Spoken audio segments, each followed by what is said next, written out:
So what we have is an iteration model, an ID iteration model that has all this geometry in it, and then we have our ID master model, and engineering has access to that ID master model, right? And whatever we include in that ID master model will also be included in whatever models other people make in engineering and anywhere else. And so we need to get the important information out of our iteration model, where we were just throwing stuff out there willy-nilly, and into our master model where other people can access it. And so to do that, first of all, let's hide all of these solid bodies in our iteration model. And then we're going to show the sketches that comprise it. So I'm going to show, for example, this sketch that creates the battery compartment, right? And then I'll go to my master model and edit that part in context, grab the right plane and create a sketch in that part in context.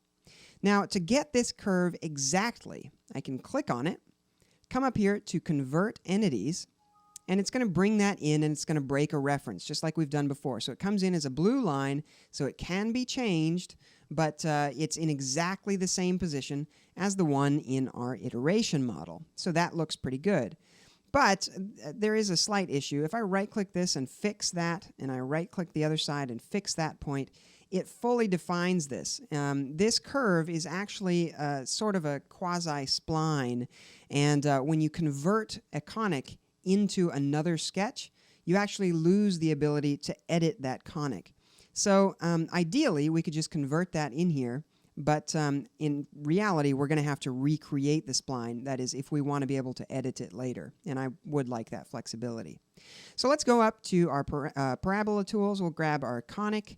I'll go from one side to the other, and I can actually snap to that original point so we know it's lined up perfectly. And then I could zoom in here and click right about there. And that's right on top of that old one. And if we wanted to make it exact, then we could just add a numeric dimension to the row value there and know that it's identical to the other one. We'll know we'll have the same curve. Nice thing about conics is they're numerical, so it's easy to keep up with them. Now, when I exit this sketch, you're going to notice that down here it says rebuilding, please wait, and takes a really long time to rebuild, even though all I did was create a new sketch.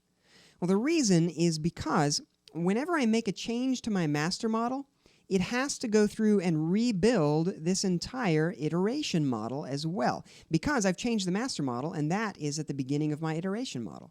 So it's kind of a circular loop here, and it's going to take forever if I try to do that for every single thing. So what we can do is open up this iteration model for a second. And in SOLIDWORKS 2012 and later, we have the ability to freeze geometry so that it doesn't change on us, and that keeps it from rebuilding. In 2012 or in 2011 and earlier, you're not going to be able to do this, okay? So you'll only follow along if you are in 2012 or later. I'm going to go to the options here. And under options in the general area, there is a checkbox for enable freeze bar down here at the bottom. Hit OK, and that's going to put a big yellow bar at the top of my tree.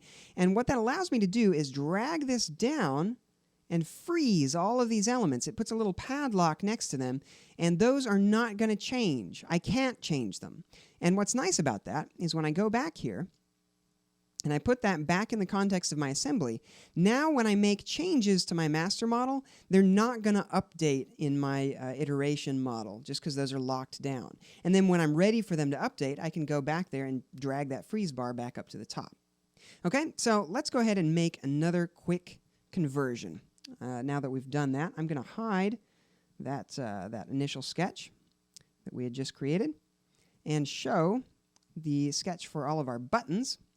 We'll go back to our ID master model, top plane, create a sketch, and I'm just going to go through here and select all of these curves, each one of them, and up at the top we'll click Convert Entities. It says, do you really want to do that? And yes I do, and yes I do, and do not show again, just do it. And then we end up with our curves in place. And once again, we can nail these down with dimensions later on if we want to, but as long as they're here in our master model where engineering can get to them, we're good to move ahead. So now we can hide that again. And now this stuff is in the master model. We can tell engineering to get their butts to work while we go ahead and start working on some graphics for this thing.